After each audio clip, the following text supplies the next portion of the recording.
Please come get me. I don't understand them. They call themselves the scavengers, and they pronounce it different every time, and they think it's so funny.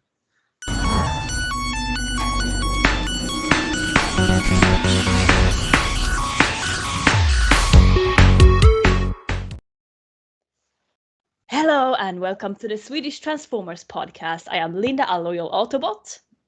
And I am Gustav, a deceptive Decepticon. And my name is Håkan. I also go by Holson on Good-mornings-Cybertron. And I am Scott. I am the host of Good-morning-Cybertron. And I am the tapeworm of Unicron, the vile insecticon that hides in the bowels of the Planet Eater. Welcome. Welcome. You have to go really deep to meet Scott. Yeah. And as you can hear, we have guests here from Good-mornings-Cybertron. Let's say it together. Good Morning, morning, Cybertron. Boy, that delay really That kicked was in. terrible, but I'm guessing it's from the old movie Good Morning, Vietnam.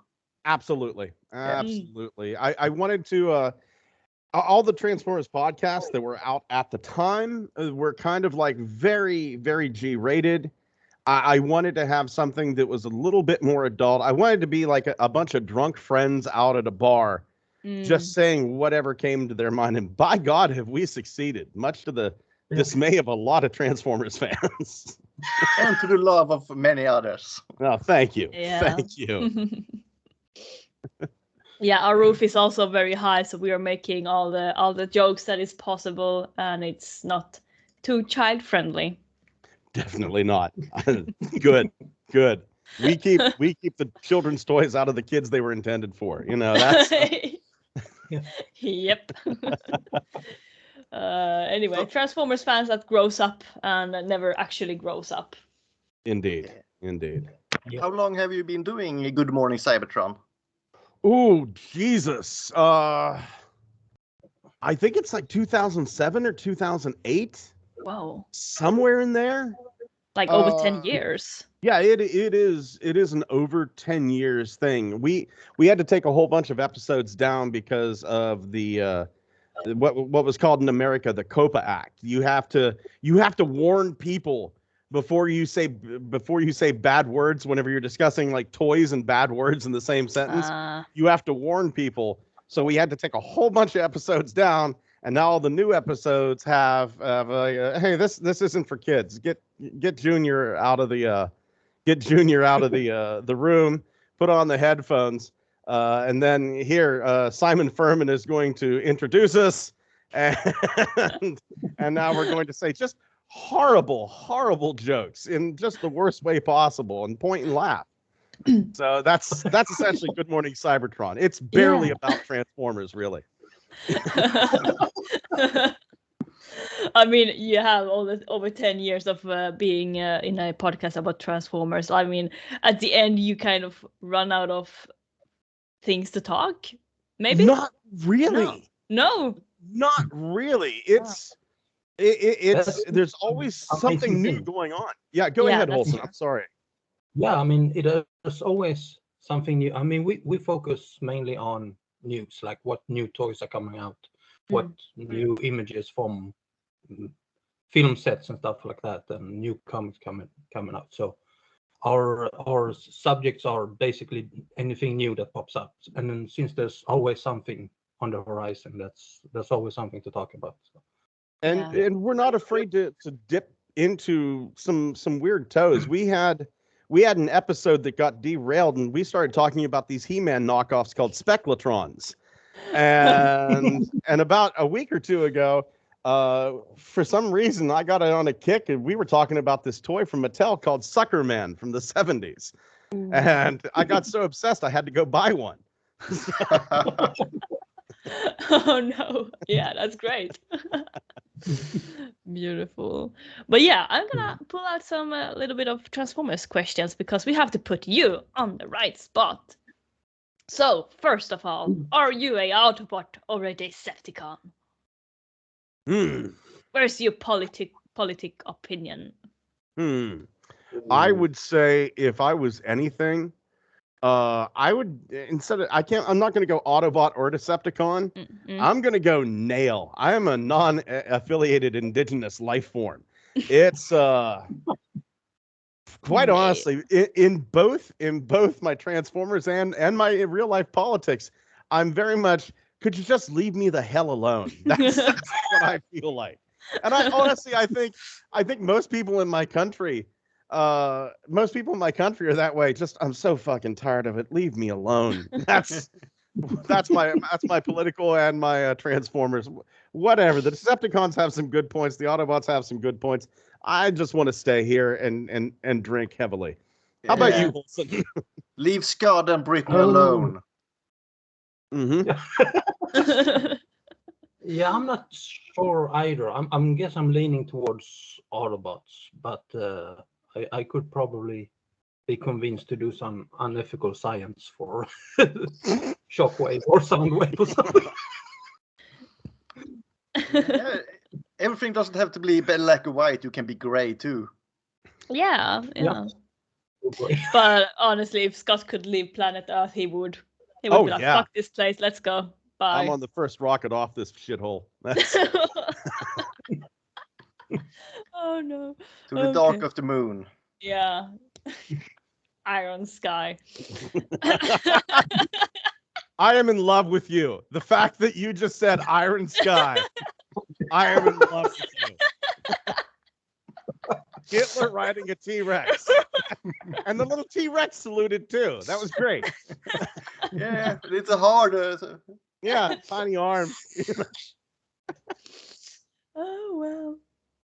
So yeah, that was nice. Dinobots. That's a whole new subject too. Yeah. Well, we are going to talk about Minicons today. But actually, Gustav, do you have any more questions for our guests? We could ask them which Transformers character they identify themselves as. Olsen, I'll let you go first on this one. Ooh, that's a tough one. I mean, one of my favorites is gotta be Skybite, but that's not a character I identify with. I just find him very entertaining. So, maybe one of the scientists like Perceptor or Shockwave, depending on how good or evil the science is. You really want to be evil but good at the same time? Yeah, something like that. Have you considered the Wreckers? I think Perceptor is a pretty good thing for Wholesome because, you know, one of the smartest Autobots around, but at the same time, a deadly shot with a rifle. Like, I'm going to blow up your house for science. It's not murder, it's science. Yes, it's an experiment. Yeah. I could see you as a Voss as well. I don't know. Yeah, one of the DJGs. I think for me it's actually Scrounge. I really identify with Scrounge, quite honestly.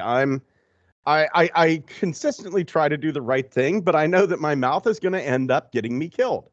So Scrounge. Who's Scrounge now again? Not the typical. So explain who Scrounge is for the newer listeners. Yeah. Okay. So Scrounge was this little tiny Autobot from the Marvel comic series who turned into a wheel. Him. Yeah, and he had a very special arm that was the only one of its kind, that the fingers would shoot out of it, and there was like a little microphone and a camera. It was the only one of its kind, except Elita 1 had one as well. So it was not the only one of its kind. And then he eventually got caught and thrown into a big pit of molten steel and died. Yeah. He actually saved Cybertron in a way with the information he got. He's if those who are listening, Scrouch is by design, he's yellow, he transforms into a wheel, and he has this triangle head. Yeah. And he was an adorable character. Yeah. He is the only reason I bought the Computron gift set. I would have skipped that entire thing, except there was a little Scrounge in there. So I paid $115 USD for a Legends class toy, essentially. Yeah. I know how that is. I collect the Dinobot Slash, and I had to have those little Legos. So I had to buy this big fucking box, like a whole box, just to get this fucking little. Oh, and for a while, whenever I was like collecting Transformers, trying to get the old ones, every box of old Transformers that I would buy had fucking jump starters in it. I don't know what happened.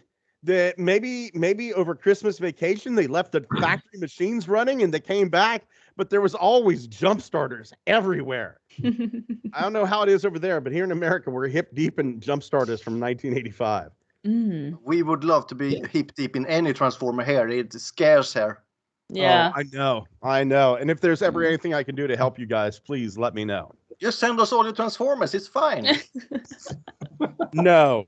I didn't No. say I'd go through with it, but I said you could ask.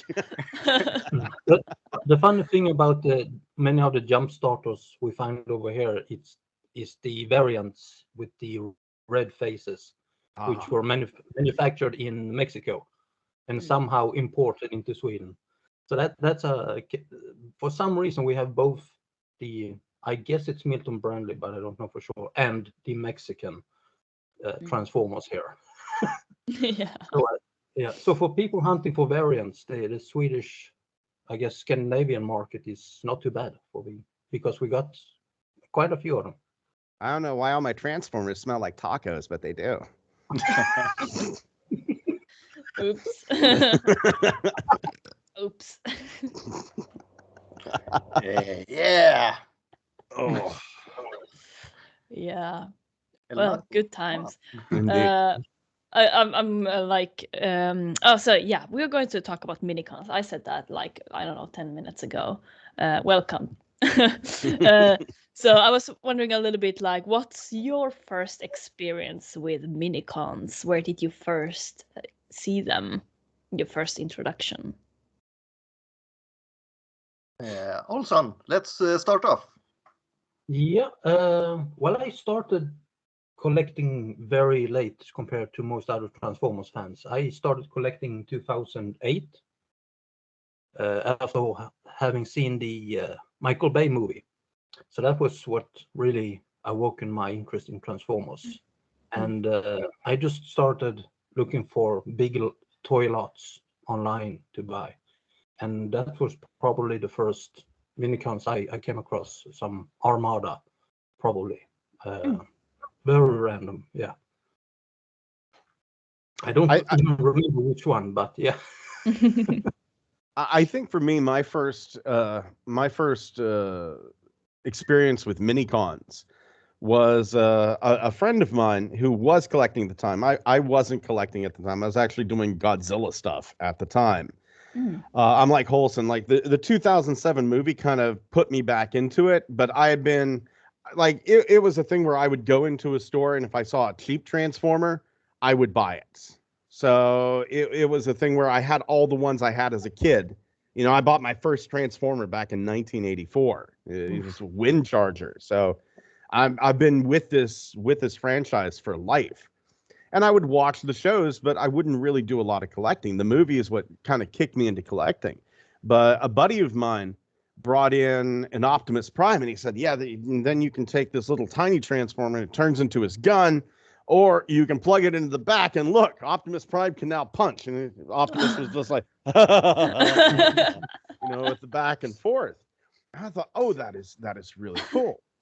So I was in a comic book shop, and I happened to notice, like, oh, here's the Dreamwave comic. And the whole idea of like, no, these aren't Autobots. These aren't Decepticons. They are a slave race. And, the Decepticons kind of want to enslave them and make them do what they do. The Autobots aren't really much better.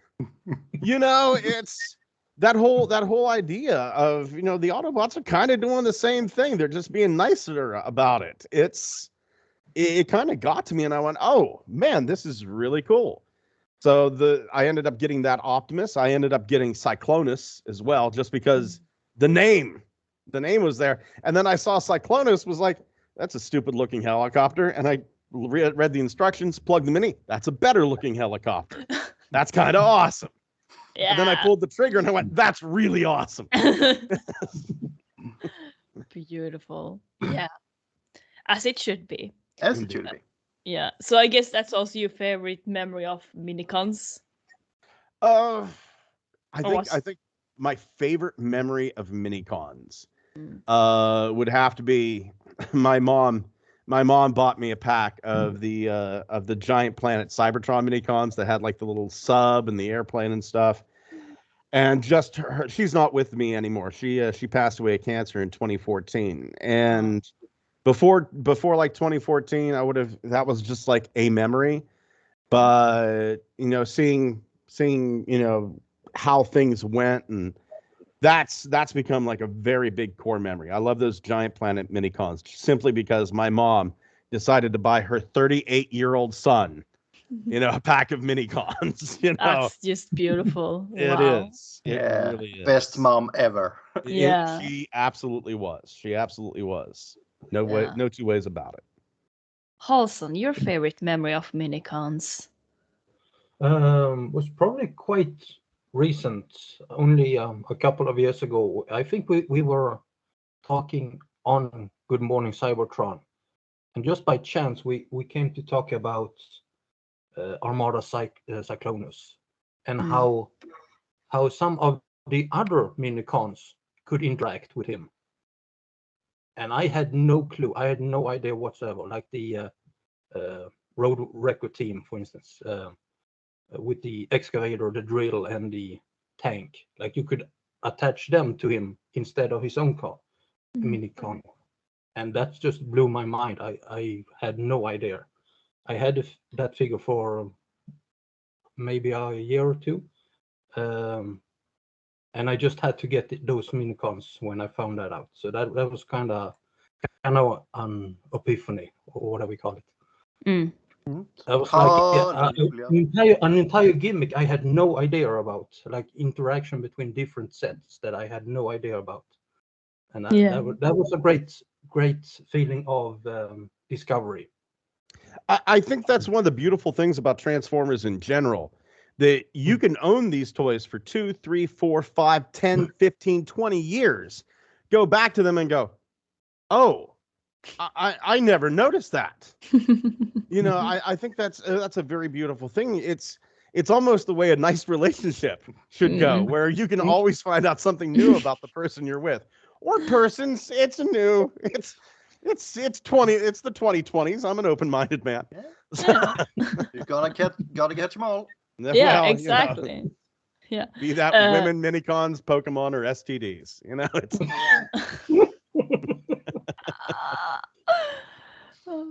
Gustav, what's your first experience about Minicons? Surgery. No, sorry. That's not. Went to I think it was high school 2002. I had a break from Transformers because no one was doing it. It wasn't cool. And then I went into a shop, and there was the Swedish version of Armada, and I was hooked again. Damn you, Hasbro. Or Dreamwave as it was. Yeah. And your favorite memory, Gustav? My favorite memory. I have told you this so many times, Linda. It was from the Armada when Starscream is being this drama queen and is, nobody likes me. I don't need your sympathy. Now leave me alone. Even the Minicons have abandoned me now. It's so fucking funny. Go away, everyone. I wonder why no one likes me. Yeah. I have to also say that my first experience about Minicons was about the Armada. Since I'm a girl, I wasn't really allowed into the only boy toys thing, so I didn't really have anything so much with Transformers in my childhood. and stuff like that, and I was barely allowed to watch TV. So for me, it was like a little bit of a secret thing to watch Armada at the morning on the, was it Saturdays or the weekends? And sometimes my dad came in and busted me. I was like, "Oh, you're watching TV, go out!" And yeah, but I did watch all the Armada, the whole trilogy. When I was in the high school gymnasium, I was like, 17, 18, 19 years old. And I rewatched all of it. And I was like, I fucking love it. Still, you can't keep me away from this. I've often said, if you want to make sure your child does something, tell them they're not allowed to do it. Yeah. Yeah. Yeah, it was a simpler, better time. Women were at home in the kitchen. No. Yeah. I'm gonna shut up now. That's fine. That's fine. I know you like women with small feet. Yeah, like China, you mean? Yeah. I don't know. Locked their small feet in there for some years and had its baby feet. They couldn't walk. Lovely. Just lovely. Yeah. I don't know. Like the whole foot binding thing, their feet look like pickled pigs. How is that disgusting. even? Yeah. How is that even attractive? Like, oh, you have folded feet. Oh, beautiful, sexy. Ugh. How did we get into this? I don't know. Something happened. We aren't even drunk. Imagine what this would have been. Yeah. I'm actually having a Guinness, Linda, because I have to teach you how to pour one. I'm not telling anyone what's in my little Optimus Prime tiki. But That's my secret. It's beautiful. Look, I just want to pour my beer and drink it. That's it. Then drink something else. I will next time.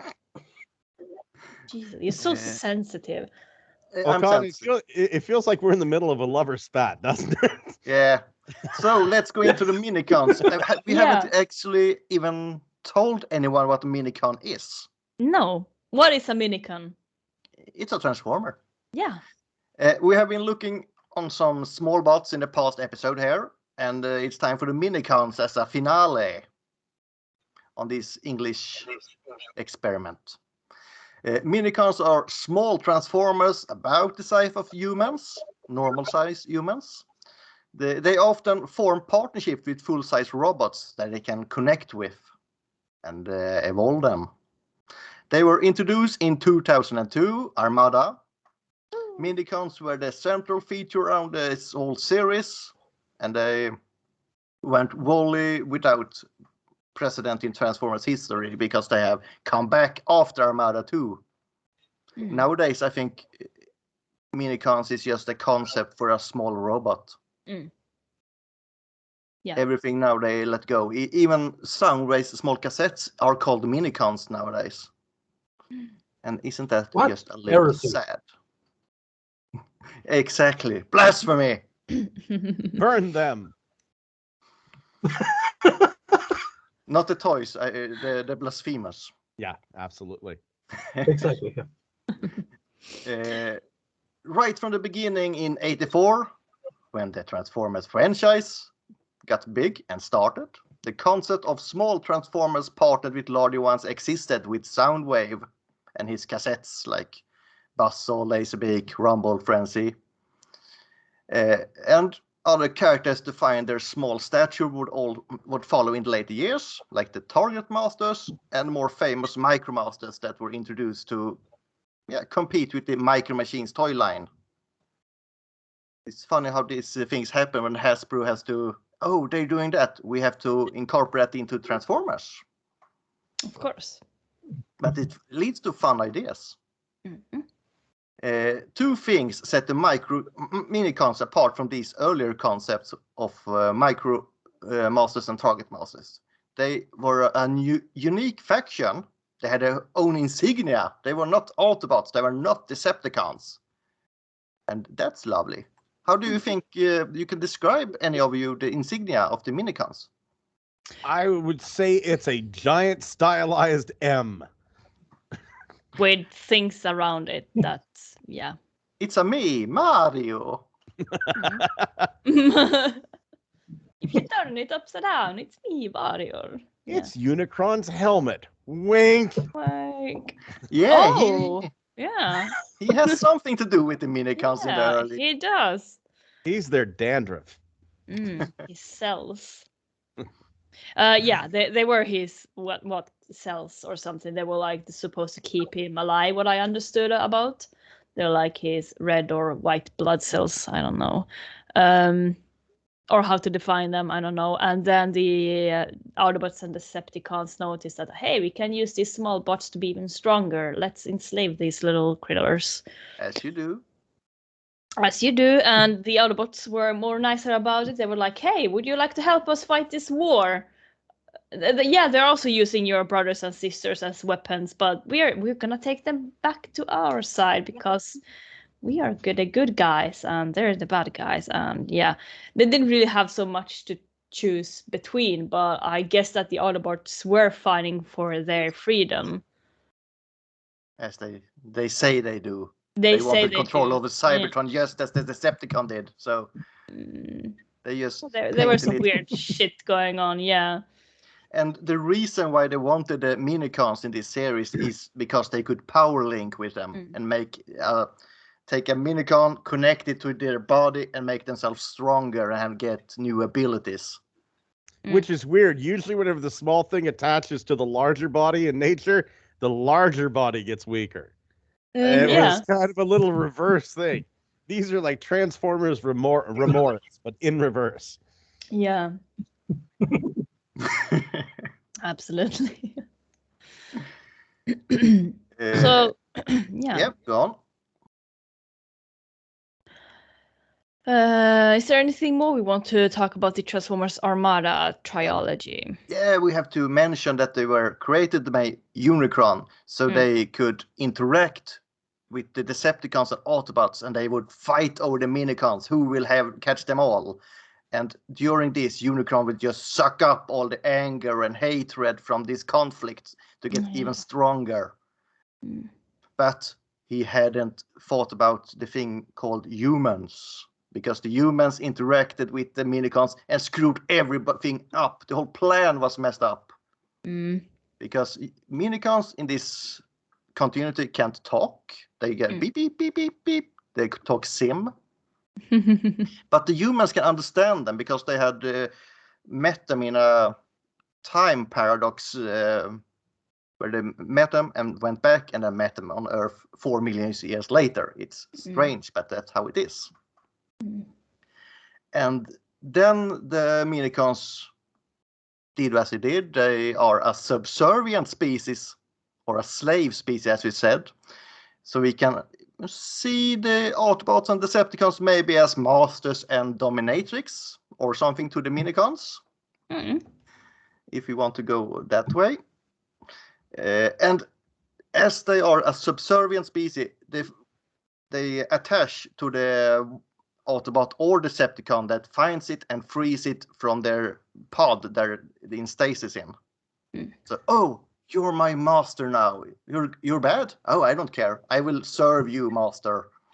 This was one of the things that kind of bothered me.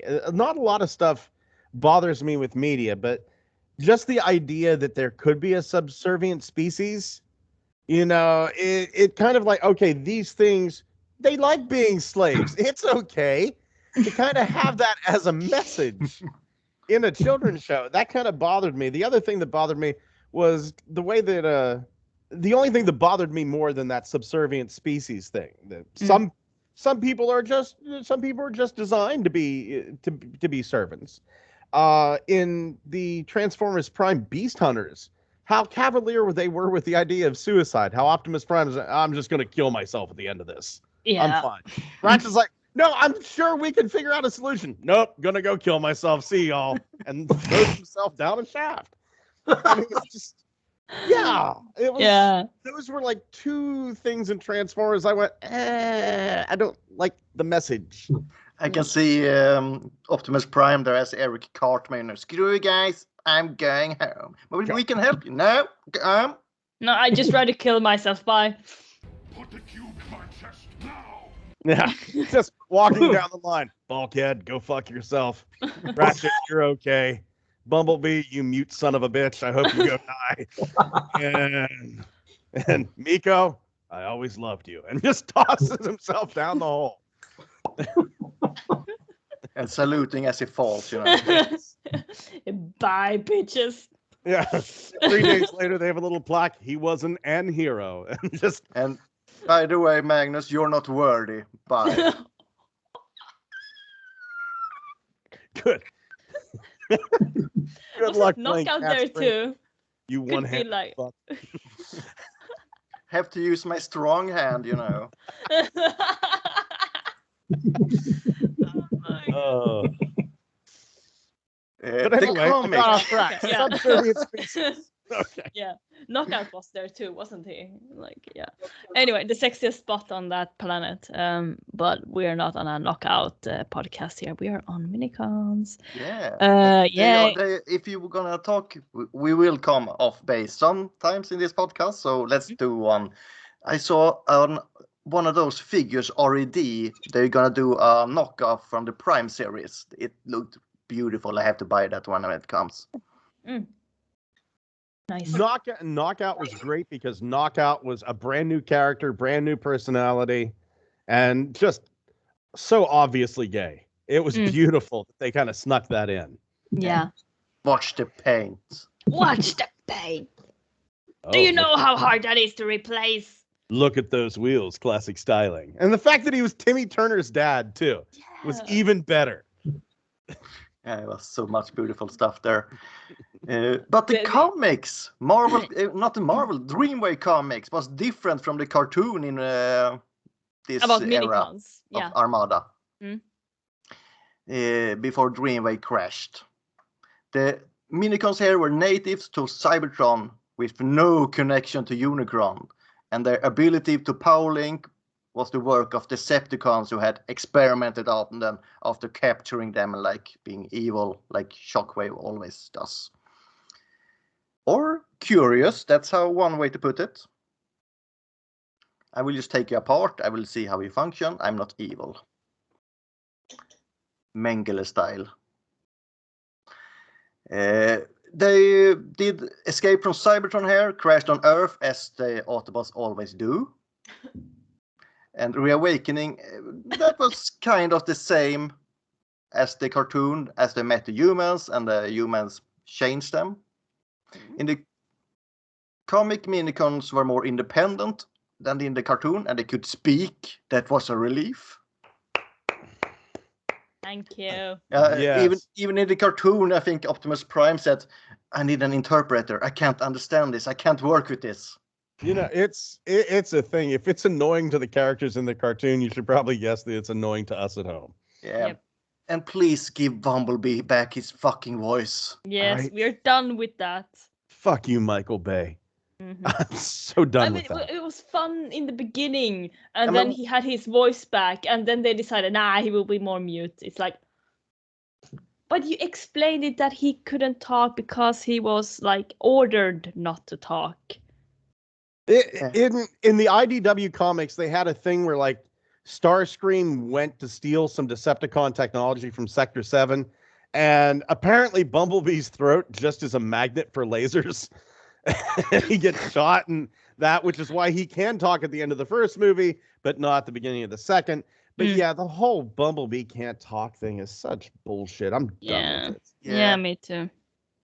And then we got a Bumblebee movie, and what a surprise, he can't talk there either. We got an explanation, but it's not good. No. When we have Starscream Blitzwing doing it. Yeah. That was just strange too. Blitzwing doing it was like, I would have wanted Megatron to do it, but I would have wanted Bumblebee to be able to talk. Yeah, that's fine with me. But the design on Blitzwing, what the? Mm-hmm. Yeah, I think the point, and we'll get back on track then. I'm sorry, we're really getting off track here. The one that pissed me off the most about like Bumblebee not being able to talk was Transformers Prime, because Bumblebee not only lost the ability to talk, he had lost the ability to transform. He needed a T-Cog. And it was a thing where they we need the parts. What about one of these 3,000 Viacons we've slaughtered that the bodies are just laying around? Can't we get a voice box and a T-Cog from them? No, it has to be a main character, I guess. No, they weren't organ donors. You have to check. I see. But then it wouldn't have been his voice either. He would have been some of those Vehicon voices, and I guess he wouldn't really want that. That's better than nothing, Linda.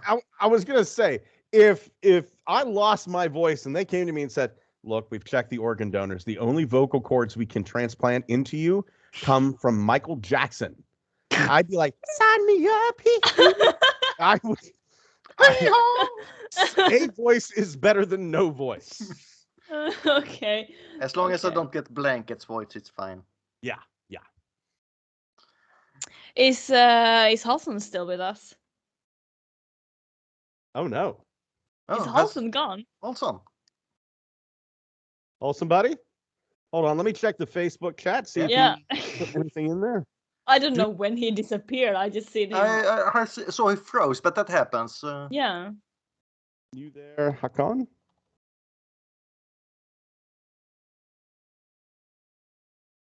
Okay. Fingers crossed. Fingers crossed. He will come back to us, we hope. Yeah. By the Primus. I'm on the edge of my seat. I can't wait to see what happens. This is great podcasting, waiting for Holson to get back. Oh, yeah. While we're waiting for him, I thought the way that the Minicons were actually done best. Dreamwave did it good. But I think the best use of the Minicons ever was the PlayStation game. Oh, the Have you seen that version of Soundwave singing "Gotta Catch Them All" with Pokemon, but they changed it to Minicons? I have not, but I am damn well going to after this show. The Fall of Cybertron and War of Cybertron, right? Yeah. Yeah. I watched that a couple more times than I want to admit. But Shockwave singing "You're Welcome to the Dinobots" was a great video. Yeah. Shall we move on, Gustav? Something more? We are still waiting for. Olson will come back to us. We will do Olson. a little IDW now, I think, Linda. Yeah. Oh, we are already down there. After the Armada, Minicons weren't the focus of that storyline anymore. They were there, but that was basically it. Well, I'm actually gonna bring up a little bit about the Michael Bay movies because we have Brains, and we have Wheelie. And Frenzy. And Frenzy. What? Really? Yeah. Okay, yeah. I don't know if we can call Laserbeak and Ravage Minicons, but what do you think? I think they're small robots. I would say the same thing about Brains and Wheelie too. I think they're small robots, but I wouldn't exactly call them Minicons.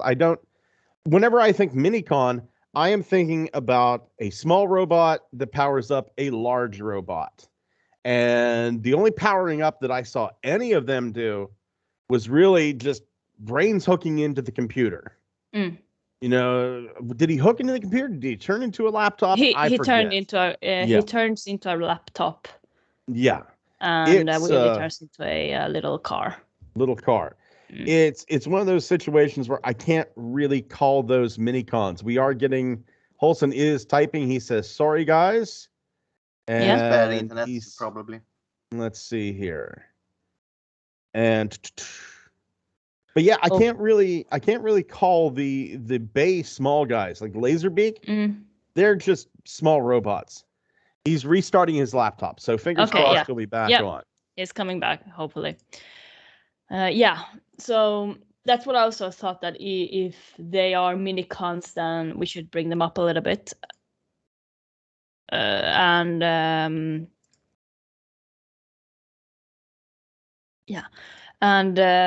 Like I kind of like the characters, and I read the Michael Bay comic books that came with these movies, where I think Brain was just there as Decepticon's tool, like get this information, and when you're done, you're pretty much gonna get executed, killed off, because we can't let you go around with this information and this knowledge. And they didn't even admit that Brain had his own personality. They just saw him as a bloody USB or whatever. Like the functional console did. Exactly, pretty much. Like, just get fucked, pretty much. And Brains was like, wait, but I don't want to die. And then shit happens. There were huge explosions and more explosions and a little bit more explosions. And And then a couple of asses. Yeah, and then he was like, okay, you know what? I'm gonna be a Decepticon. I mean, Autobot. I'm gonna fuck this shit, and I'm gonna be an Autobot. But then I wasn't sure if he gave the Autobots the information that he collected or whatever happened. Like, they don't really explain that much about that. It's just a little bit side story, I guess. Yeah, that's Linda a little bit has of. forced me to watch all the Michael Bay movies. I can't forgive you, Linda. I really can't. But remember that because of Michael Bay's movies, Halson can be here with us today. Yeah, that's good. Actually. Yeah, those Michael Bay movies are the reasons we ended up getting classics and Universe and Generations and Legacy and all that. That's, if it wasn't for those movies, we wouldn't have what we have today. So I have to love them for that. But they are not good movies. They are not. It's a damn shame whenever the comic books that stitched the movies together are better than the movies themselves. But they are written by like Simon Furman and stuff, so they ought to be good. Ought to be good. Yeah. And we did admit that the first movie was okay. I mean, is okay. It's a fine superhero movie, the first one. Yeah, I would say the first movie and Dark of the Moon. Those two films are the gems in those. Revenge of the Fallen was just deplorable. Age of Extinction and The Last Night were even worse. I remember. Oh, go ahead. I'm sorry. Go ahead. Sorry. No, we talked about the Dark of the Moon, and we had also a guest because it was just so much in that movie, Dark of the Moon. It felt like it had like 5 fucking plots. And not going to disagree. That was new also. It was new. We haven't heard about this in the previous movies. This is total new plans you bring up now. Yeah, I like one of the biggest plots was that Megatron realized that he's Sentinel's little bitch. We were nothing but Sentinel's bitch.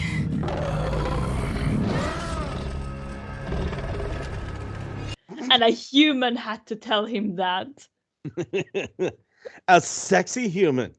Not really. The women Michael Bay have in his films look like they're constantly trying to divide 473,942 by 13 in their head. Yeah. And they have those beautiful lips like the Megatron in the new Netflix series. Oh, yeah. Oh, yes. Oh, yeah. But Megatron is much more attractive. Much more attractive. Don't forget that they introduce the women in there with butt first. Always. I'm not complaining. I like big butts, and I cannot lie. Or what? How do it go?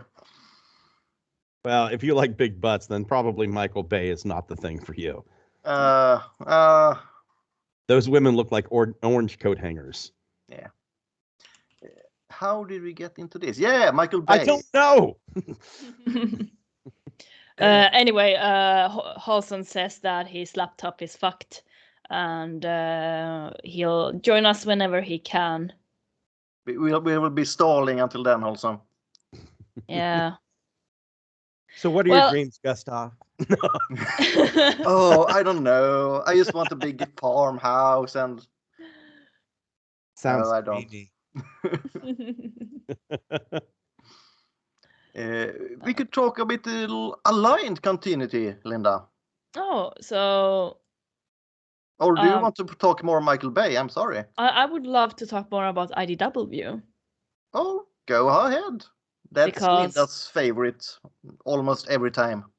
I can't blame her. I think IDW is some of the best written fiction for Transformers ever created. Yeah.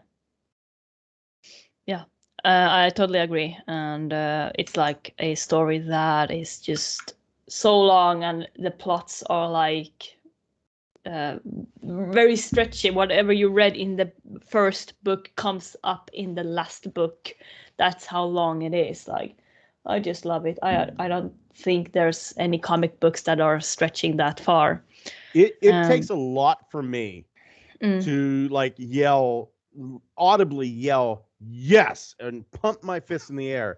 And I mean, IDW has done that multiple times for me. You know, so yeah, absolutely cannot disagree with you. I shouldn't tell you how it is when I read comics from IDW. I do the voices on that. It's lucky that I'm single and living alone. It would be awkward otherwise. My wife loves anime and sings the song, so whenever she just looks at me, I just look at her and go watch Kakaguri again, hon. Oh, that's a gambling thing, yeah. Yes. But IDW Minicons. Now, Linda, are you familiar about the tie-in with Micronauts with the IDW Minicons? Not so much, to be honest. They tied the IDW Micronauts got tied in with the Minicons because it turns out the universe, the Micronauts universe, takes place within the stasis locked body of Micronus. Yeah, one Micronus. Of the original 13. Yeah, the original 13 Prime's dad. Like he went into the space and landed in on a planet, and where the Minicons then came to be, right? Yeah. Right. In the later years, it didn't start like that. In the beginning, they were just basically a name they were giving, like, you know, I call you Lindis because so they were actually just a race of alien robots named Stentarians that were referred to as Minicons in the beginnings. And over the time, they were changing it, because then we have to mention later Robots in Disguise and the aligned continuity, because after that, IDW brought in this concept of Micronus. Yeah. So but it's a better back origin story, so I love them for that. Yeah. Absolutely. Sorry, continue. So continue, Scott. Oh, well, I love that whenever it's a thing where you can do crossovers, and that's fine, like having G.I. Joe crossover with Transformers. But I think IDW was so just damn clever to go, this isn't a crossover. This is the same comic book. These are the same characters. You just didn't realize it. We are bringing these characters into this universe. It's not these characters interacting with this universe. They have been part of it the entire time, and you just didn't realize it. And I think that's some amazing world building right there. It's so easy to go, oh, I want to have Star Wars crossover with Darth Vader. But if you would like throw another layer on top of that, well, did you know that like actually the reason why these aliens millions and millions of years ago, galaxy far, far away, the reason they have all this tech is because Cybertronians gave it to them. And Darth Vader's chest panel is actually a Minicon. I don't write for IDW. But it would have been very interesting. But I think that's a sign of really good storytelling to go, here are Micronauts, here are Transformers. We're not going to have the Micronauts interact with the Transformers. We're going to have them be birthed by one of theirs. And I think that's just amazing storytelling, and I applaud IDW for it. Yeah, very good. In IDW, we have one of my favorite characters that I think I would be her if I would have been a Cybertronian. I would have been a Minicon from a distant planet. And it's Nickel. And she's a very new character in IDW world. And she came from a colony called what was it called? Do you remember that, Gustav? No, just like that it was a colony created by Micronus Prime. Yeah, I thought And it had a. that the Black Consortium came in and killed everybody but her, and then she joined the DJD. Yeah, so she joined Tryon. the DJD. Yeah, Tryon. and it's sad that her life went to that direction, but I understand why she joined the DJD, why she became a Decepticon, and sometimes life sucks. It's not fair. It's never fair. And you're surrounded by people who are not the best ones. And I can sometimes relate to that.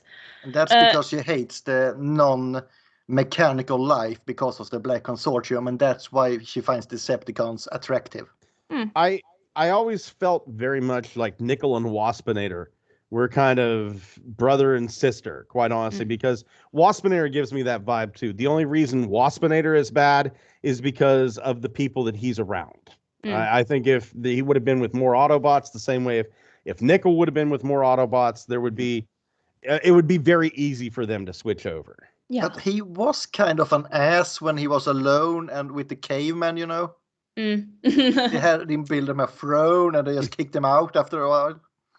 If I end up with a bunch of monkeys that can build me a throne, I'm taking the throne. Oh, we have to tell you this about Waspinator. Linda actually does the Swedish voice for Waspinator here in the Beast Wars series.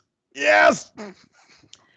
I don't know if I was that good at it, but Gustav gave me that, and I was like, "Are you crazy?" No, you have your own fan base now, Linda. It's terrible. Build me something nice. Give me a drink. I will build you a throne next time, Linda. Thank you. On the next retcon, I'm gonna be sitting on a throne and have a crown and be like, "Bring me a drink, human." No, but anyway, about Nickel, the little Minicon, she is very traumatized, and this poor little thing is taking care of the DJD as they were her family, which is very cute. And she's very angry, and she's angry because she cares, and I think that's the thing that I relate to her. I'm very angry, and that's because I care. Gustav is like, yeah. Yes. We'll go with that. I can buy this angry part. At least I'm not violent. But yeah, anyway, she is with the DJGs, and then Tarn kills one of the DJGs after they refuse to go. Tarn refused to go after their pet. And one of the DJGs cares a lot about their pet, and he wanted to go back and get it as fast as possible before the Autobots kills their pet. And Tarn was like, "You know what, you love this pet way too much, so I'm gonna give you a hug and tear your head from your shoulders." And Nickel was like, "What the fuck, man? This was my family." Tarn. I understand him. He was disappointed. Poor Nickel. She saw that happen, and then she was like, "No, fuck you, I'm gonna leave." And she found a new Decepticon group. I mean, they are Decepticons, but they're no longer the bad guys. So she went with those and was like, "I'm still depressed, but I'm still happy with my life, and I have Grimlock with me." A retarded version of Grimlock whose brain has been damaged, so he pisses himself. And but there these odd Decepticons, Nickel and retarded Grimlock, are getting along pretty well and actually making something good in universe. One of the best lines of IDW. She's on the phone with somebody. They call themselves the Scavengers. They pronounce it differently every time, and they think it's funny. I don't understand it. Get me out of here. I just figured, no, it's pronounced Scavengers. Scavengers. The pronunciation part. Yeah. What's next, Gustav? We have to talk about Aligned with Robots in Disguise. My favorite. You say that about everything. No, I'm not. I hate it. Let's Mm. go. I actually like how they portray the Minicons in Robots in Disguise. Agreed. Yes. But that series overall, terrible. Just terrible. And it's supposed to be the same universe as Transformers Prime, but in the future, where Bumblebee is not as cool anymore. I don't understand why Bumblebee's walking around with a yellow Vehicon body in that either. Like, if you look at Bumblebee's body, that's a Vehicon body. Yeah. And It's worst. Ugh. Oh, worst casting ever. Yeah. Yeah. Mm-hmm. And Harris said that Minicons live to serve, as they did before, and because of that, they are known to have public jobs in the working sector, like they doing jobs to fulfill their desire to satisfy people. So they work in infrastructure or law enforcement to just make people happy, I guess. That's really sad. Yeah. I do that myself, but no one is really happy. And what is happening? Halson! Also, He's back from the dead. He's back. He's man behind the mask. I apologize. My computer just froze on me. I could hear you guys, but I couldn't do anything. You So couldn't I do heard you anything guys to up, stop is us. Olsen still there? And I'm like, God damn it. So I had to force a shutdown and restart. So We but have here I am. discussed Michael Bay and IDW. Do you have anything to offer in those? Do you Actually, like them? I have a question first to you, Halson. The Minicons in the Michael Bay movie, you know, the brains and the Oh yeah, Wheelie. Wheelie, yeah, Laserbeak. Do you think they are Minicons or just small bots? What is your opinion? I would say they're just small bots, really. They're just reusing the term, reimagining the meaning of the word. I mean, they did the same with Seekers. They used the term Seekers completely different in the Bay movies. So I just consider them. I actually like Brains and Wheelie in what was it, Dark on the Moon? Their interactions. They're one of the few things I liked in that movie. not many things I like there, but those were one of the few gems. Opinions differ on that movie. Come again? Opinions really differ on that movie, we have noticed. Yeah. But we love them for what they did for the franchise. That's what we have said. Yeah. I really enjoyed the first one, and that's the one that really made me a Transformers fan, and I absolutely adore The Last Night, which I know very few people would agree with, but I think it's a hilarious movie, and it makes me so happy. It's like, have you guys seen the movie called Jupiter Ascending? Yes. Ooh, It's not sure. It really is a horrible movie, but it is so much fun. It's just So it's guilty pleasure, you can say. absolutely. Well, not even guilty. I mean, I enjoy the complete, what do you call it? How unexpected all the things are. I mean, it's the watch that killed Hitler, and the robot butler is making sushi. I just love it. It's like, Maximum Overdrive. It's not that great of a movie, but you see it all over again because it's funny. Yeah. Oh, Maximum Overdrive. What a good movie. Yeah. I got an idea. Stephen King writes a movie. Let's make sure ACD does the soundtrack for it. Put in one of the Sheen Boys. Money. And let him be in the period where he's stoned all the time.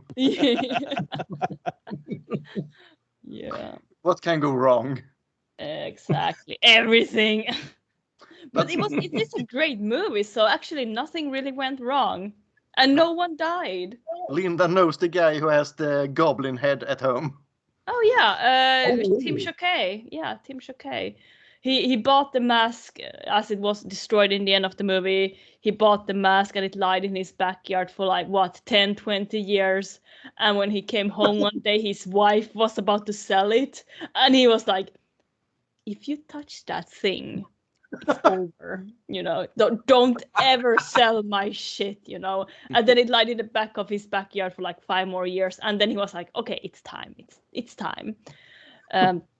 So this year, the Goblin mask got a little bit of an upgrade with some new paint, so it looks great and glorious again. And thank God that Tim Choquet survived Corona. He was actually on extra oxygen while we were having an interview with him. And I was like, dude, maybe we should take this later. But he was strong enough. He pulled through. What a strong man. It was a really strange interview. He was basically gone. Kim, are you there? Yeah, I'm outside now. I'm gonna try to film it. No, come in here. It's 20 degrees cold. Come in. It's slippy outside. We don't know where you are. If you slip, we can't help you. But we need a Transformers version of that Goblin head truck. That's what we need. Nemesis Prime. I know what I'm gonna customize this weekend. Okay. Good. Anyway. Minicons, Nina. Minicons. Yeah, we were on the Minicons from the Transformers. The Robots in Disguise. Robots in Disguise, yes. Where they had their origin with the 13 Primes Micronus that created them. Yeah. The toys themselves, they were so odd. I got a couple of them whenever they got on clearance, but it's just. They kind of put me in the mind of those weird Chinese toys where it's like, okay, we're going to transform, but we're just going to transform into shapes. There's really nothing useful. Here's a ball. Here's a triangle. Here's a hockey puck. And that's all these guys seem to transform into. Yeah, they're one step too, but right. Yeah, some of them. Now, I did think the little gimmick where you took the Energon armor off of them, and you could build other Minicons using that armor, like the shark and the lion. Super clever, super cool. The Minicons themselves, kind of a letdown. Yeah, but they had that cool ability where they can eject from the bigger robot when you push a button. That was pretty cool. So you're saying their alt mode is a kidney stone. Gotcha.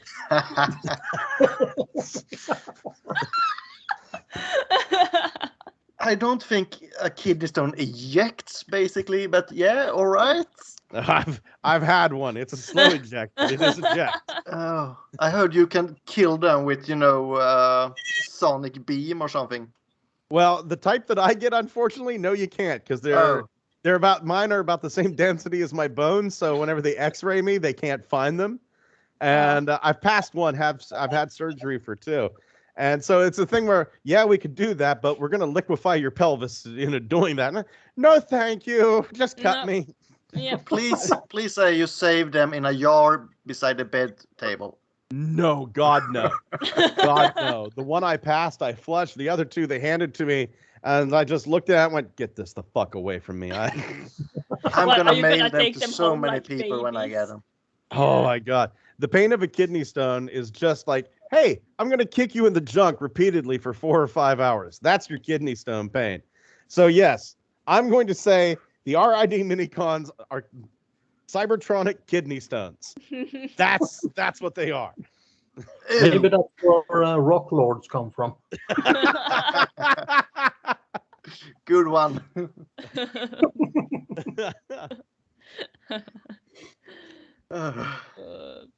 So, what Minicons do we have in this series? Actually, they're a little different from the other. It's a new concept where different kinds of Minicons here. Robots in Disguise brought Minicons back to the spotlight because they had been a little off for a while. A lot. Here we get 3 different kinds. The deployer Minicons, they call them. Because they deploy like sound waves, cassettes. And here we have the Autobots. They are called Bassos, I guess, because of the Condor from G1. Decepticons are called Torpedoes. And we have a free agent spherical non-verbal Minicon called Cyclones. So the 3 different kinds here, and I think they look pretty cool. It's fine. And then we have the kidney stone toys. We will not get more into that. And the employers here didn't give any power-ups, but other group of Minicons in this series did. The weaponizers, who turned into weapons that would boost powers and evolve stuff to the bigger figure or transformer they connected to. And the activators also gave them new abilities, like in the Armada cartoon. And these special powers were a result of Decepticon genetic experimentations. And I think the most famous episode is with Drift, which is a horrible incarnation of Drift. But he's a samurai who has 2 little Minicon slaves that he treats horrible. Not slaves, students. No, they are slaves, Linda. They are slaves. Are they getting paid? Can they walk away at any time? If the answer to both these questions are no, they're slaves. But they're not sex slaves, so it's fine. But no, are you it's sure still about not that? fine. Oh, but I think they can walk away if they want. So it's a cult. You can walk away at any time. It's fine. You have nothing to walk away to, but you can walk away. So Drift is a cult leader to 2. Yeah. Yeah. Okay. Yeah. Sure. And one of them is called Slipstream, which I hate. Yeah. That's not okay. When are we gonna get a decent Slipstream toy? Yeah, we had. Wasn't this one in the Legends line? There was a Cyberverse one, but I'm gonna say decent. Cyberverse toys we don't talk about. I have said it. Well, like they're on the shelf at my local clearance store. We have these big clearance store here in the States called Ollie's. They have Slipstreams on the shelves for $3, and I'm not going to buy it because I insist that my Transformers have knees. I mean, that's not too much to ask, right? That they bend at the knee. I would like to have a toy that can bend its knees. Yeah, sure. Why is that even? Why it shouldn't even be an issue ever? Right. Yeah, I know. Even the dolls have these knees. They are only come with that. Let's go on. Yeah. What are your opinions of robots in disguise Minicons? I can take them. I can leave them. I'm not paying full price for them. Yeah. But they have knees. I don't own any one of them, and I really don't feel like owning one either. So it's a pass for me. Honestly. I don't really collect on toys, but in the Transformers robots in disguise, I did appreciate them in a way. They do have some good character development with Drift, and I kind of think they look kind of cool. And I like the way they transform onto his arms. I think that was actually clever. I don't like Fix-It. He's bloody annoying. I think he can go die. So, yeah.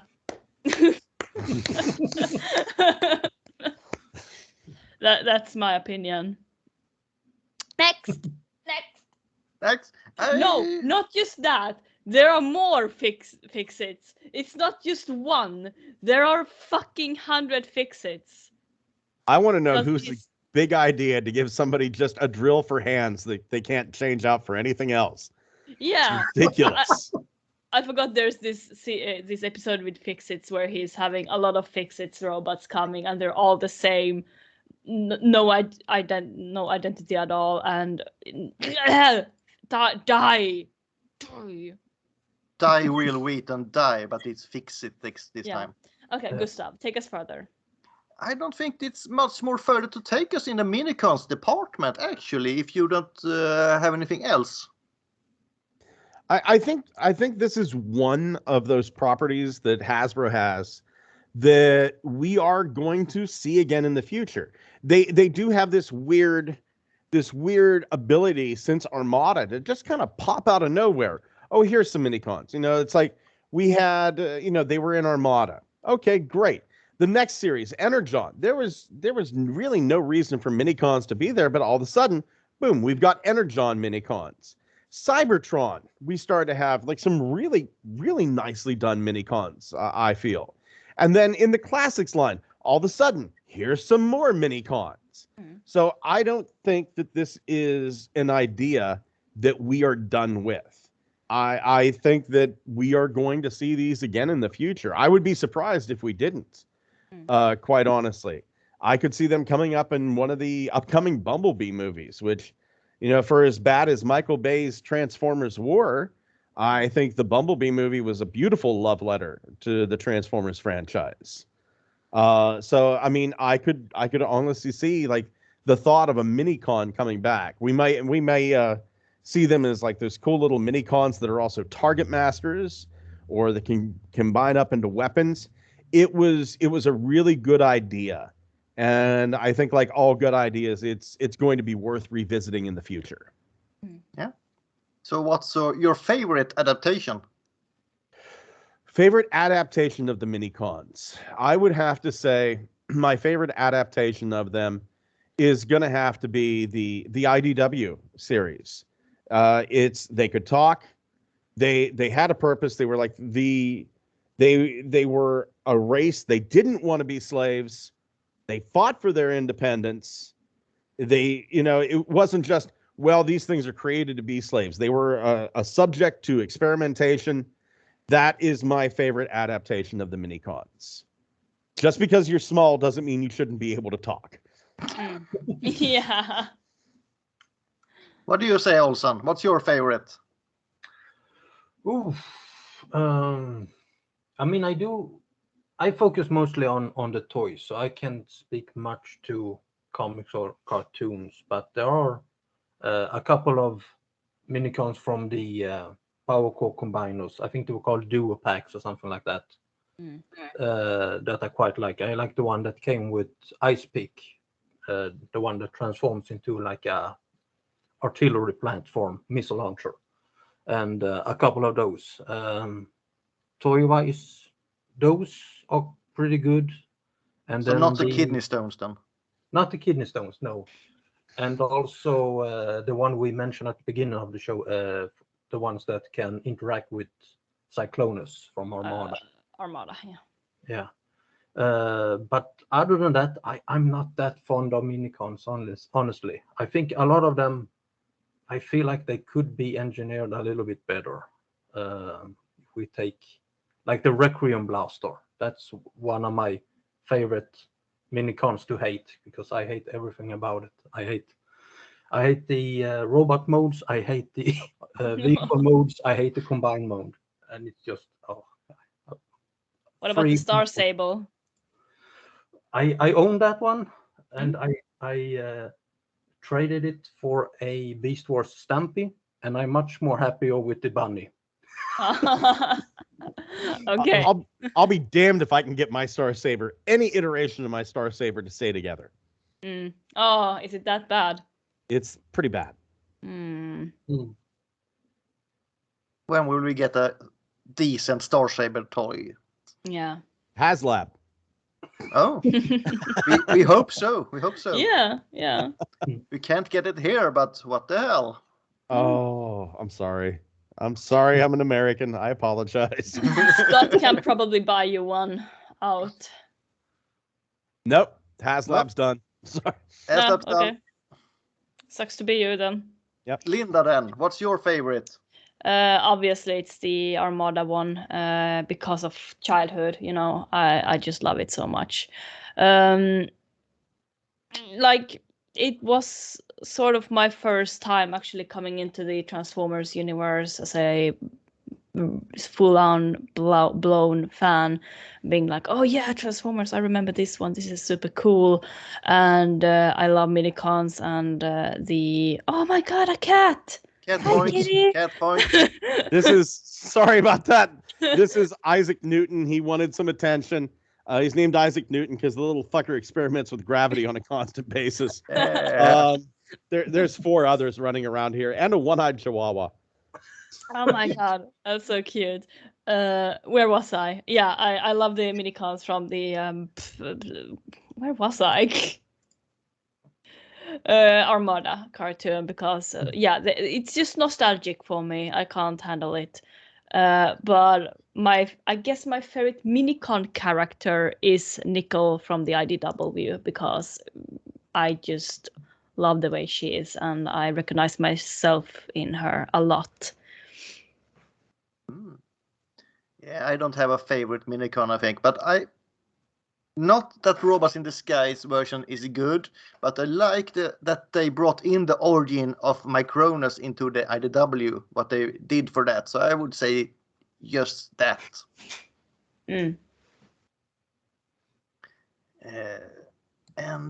now, Linda, I will prepare a little spin the wheel jack for us while you will explain the next part. You know what I'm talking about. Yes, I know what you're talking about. I got this one. So, in the beginning of every podcast, we have something called a Linda quote. But since we have guests here, I'll leave my quote to you. So, would you like to express out a quote about a minicon quote? Please, no beeping. Oh man, that's all I got. I don't have a minicon quote. Shit, I wasn't prepared for this. No, that's the point. We love when people get all, oh no, we had Bob Budiansky just grab, I will take this comic book I wrote and say this. Let me see here. Let me. Google is your friend. I am actually going to TF Wiki right now. Do it. And I am going to. You know what? I don't even have to do TF Wiki. I've already done my favorite minicon quote. Please come get me. I don't understand them. They call themselves the scavengers and they pronounce it different every time. And they think it's so funny. I think that's probably my favorite minicon quote. It's funny. Yeah. I guess mine would be, I have to resort to the Michael Bay movies when Brains and Wheelie climbed up to the big Decepticon space whale. Whatever it's called. Oh yeah, that one. Yeah. And then they just said, this is just one big cluster. And then it cuts off. Yeah. So that would be mine. Yeah. Beautiful. Beautiful. Now we will do something we call spin the wheel jack, which means that we have to decide at random the next subject. It's Wheeljack. That we always do at random. Can you see it? Yes, I can. Yes. So this is the one of these will be the lucky subject we will talk about next week. And it's in Swedish because we are Swedish Transformers podcast. Yeah, but I think most of them is kind of obvious. Oh, Bay, number 4. Yeah, I know. Let's let it rip.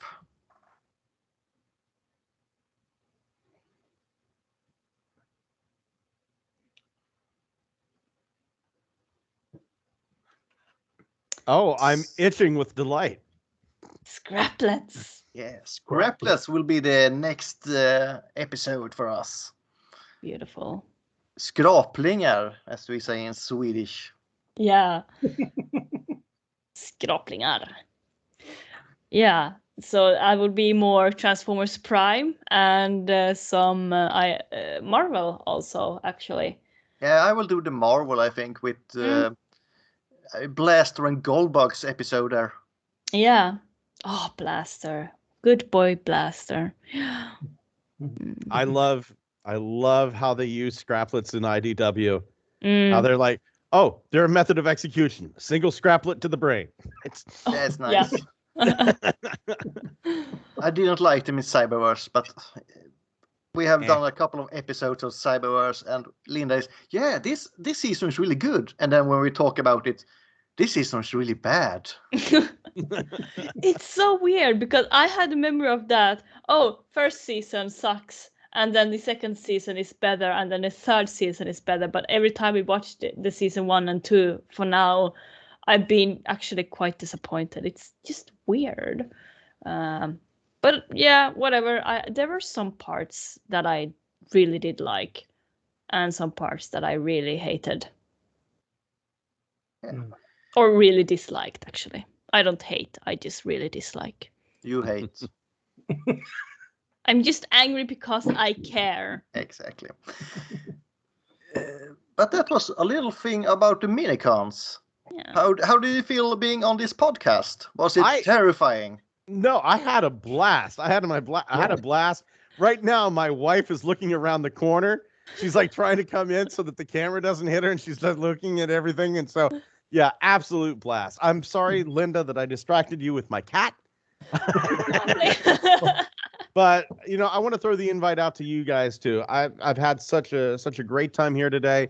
If you guys ever want to join us on our show, please, you are more than welcome. Yes, that would be our honor. Anytime, dude. Yeah, this is really fun. I apologize again for the technical difficulties. It Don't happens, worry. unfortunately, when you have a laptop. Yeah, it's no problem. It's actually like Halloween when we record this, so it's Ghost in the Machine, as we say. Yeah. I just call it my anniversary. Oh. The one time a year I don't have to wear a mask. Oh, Gustav. Oh. Yeah. But as I always say in the end of the episode, till all are one. And what I usually reply with is, may your luster never dull and your wires never cross. Ooh. Do you have any exit words?